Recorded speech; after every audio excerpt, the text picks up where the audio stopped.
This is video 5.5, performing function operations. This is video number 1, and our essential question for 5.5 is how do you perform the 4 basic operations on various functions?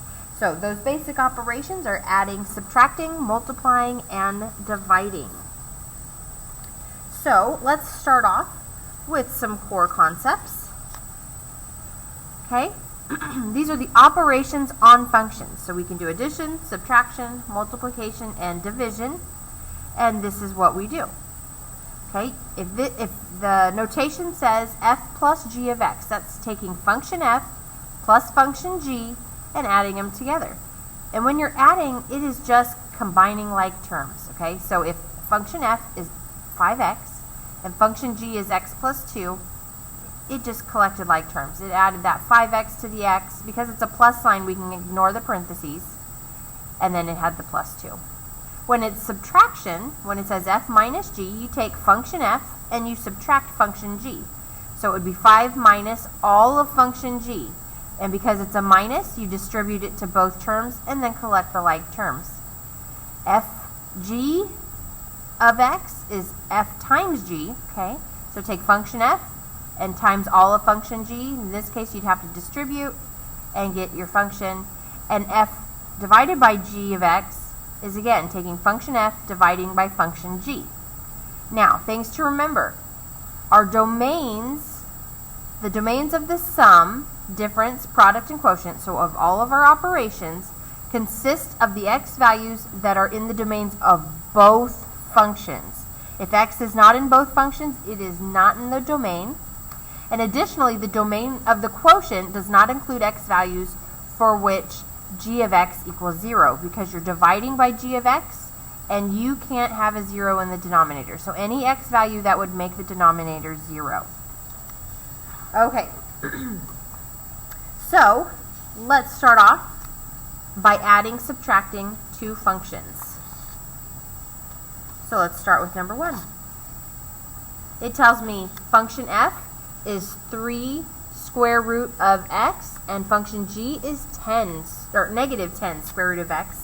And then it wants me to evaluate for the given value of x, and in this case my x is 4. So I first need to find f plus g of x, and then find f minus g of x, state the domains, and then plug x into both of my answers and and get my value. Okay, so I'm going to start with f plus g of x. So I'm going to take function f and I'm going to add function g. Now, I always put, when adding and subtracting, the second function in parentheses to make sure I'm including everything, and that because when this is minus, it needs to distribute. Now, because it's a plus, I can kind of ignore that those are there. So I'm just taking a 3 square root of x plus, when you have a plus times a negative, that actually makes this a minus. So it's minus 10 square root of x. So it's 3 minus 10 is a negative 7, and I have square root of x. So there is what I get when I add my functions together.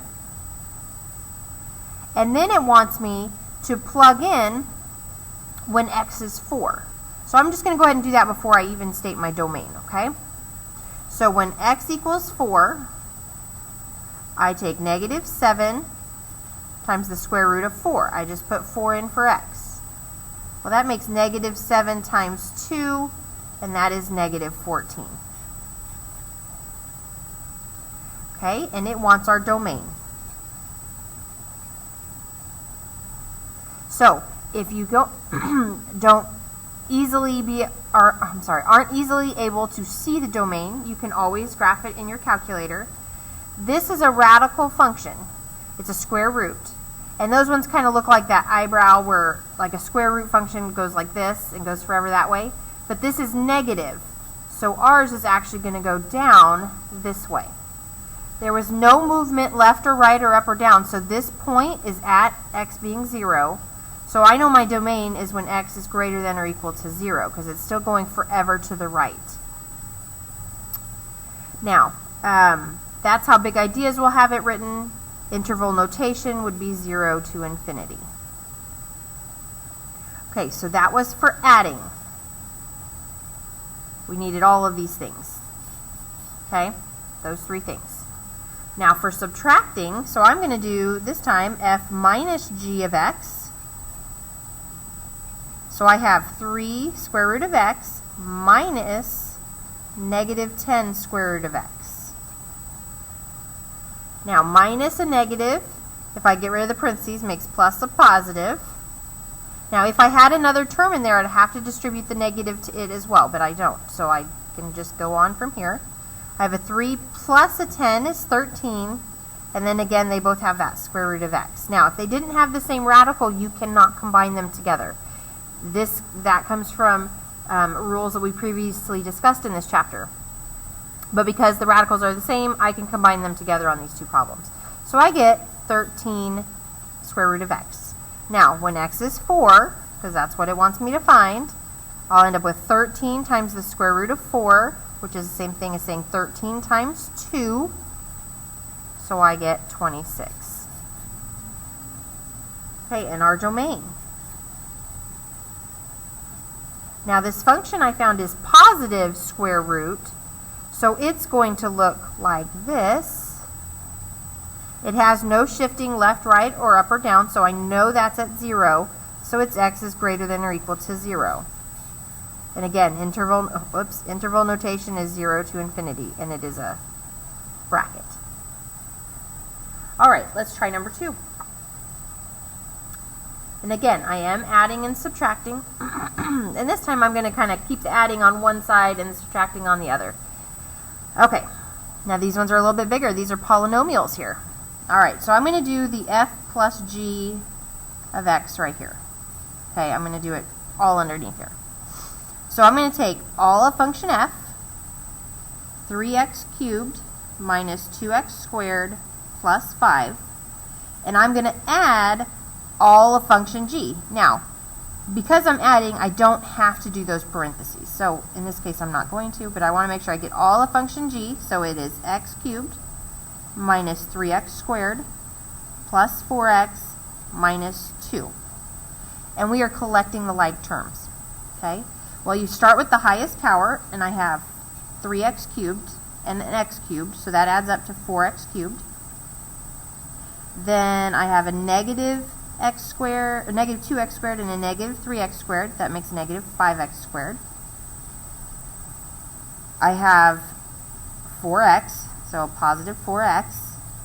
And then I have a 5 and a negative 2 adds up to 3. So there's my wonderful function. Then it wants when x equals negative 2. So I'm going to take this whole function and I'm going to plug in negative 2. So I have 4 times negative 2 cubed minus 5 times negative 2 squared plus 4 times negative 2 plus 3. Notice I'm putting parentheses. And that's because I want to make sure that negative gets taken to the power, okay? Now, you can do this math, like that's 8 times 4, and then it'll be minus 5 times 4 times 8 minus 5 times, 4 times negative 8 minus 5 times 4 plus 4 times negative 2 plus 3. You can just plug all that in your calculator or write it out and do it slowly, and you should get negative 57. Now, I am slightly out of space here, so let me get another little piece of paper and make room for our domain. I kind of ran out of space because I write big when I write in this marker. So our domain, this is a cubic function. So if you were to graph it in your calculator, it's going to look like this. And it did go up 3, so it's up. Okay, cubic functions look like that. Arrows on both ends, so it's going forever. So this is all real numbers. And again, in interval notation, that is negative infinity to infinity. Okay, so let's do let's do the subtraction. Almost forgot. Okay, so now I'm going to do f minus g of x. Okay? I'm going to take all of function f, so 3x cubed minus 2x squared plus 5, and I'm going to subtract all of function g. So I am putting this in parentheses because that is subtraction. So x cubed minus 3x squared plus 4x minus 2. And I do need to distribute that negative to everything. So 3x cubed stayed the same, negative 2x squared stayed the same, plus 5. But now I need to distribute that to the x cubed, so I get negative x cubed. Distribute it to that, so I get a positive 3x squared. Distribute to the 4x, so I get minus 4x. And then I get a plus 2. And now it's time to collect like terms. So here's my cube and a cube. Add their coefficients and you get 2x cubed. I have a negative 2x squared and a 3x squared, so that makes positive x squared. I have a negative 4x. I have a 5 and a 2, and that makes 7. Alright, and we want when x equals negative 2, because that was what was given us in the problem. So I'm going to take 2 times negative 2 cubed plus negative 2 squared minus 4 times negative 2 plus 7. So that ends up being 2 times negative 8 plus a positive 4 minus 4 times negative 2 plus 7, and that gives you 3. All right, and so when we do our domain here, again, this is a cubic function, and it's going to be up at positive 7, so it's up like that, okay? So its domain is still all real numbers, which is negative infinity to infinity. Now, like I said, you can graph those, type in this function that you got in your calculator, and you should be able to, or you will be able to view and see the domain, how far left, how far right, okay? All right, so now go on to your practice and do problems number 2, 4, and 5.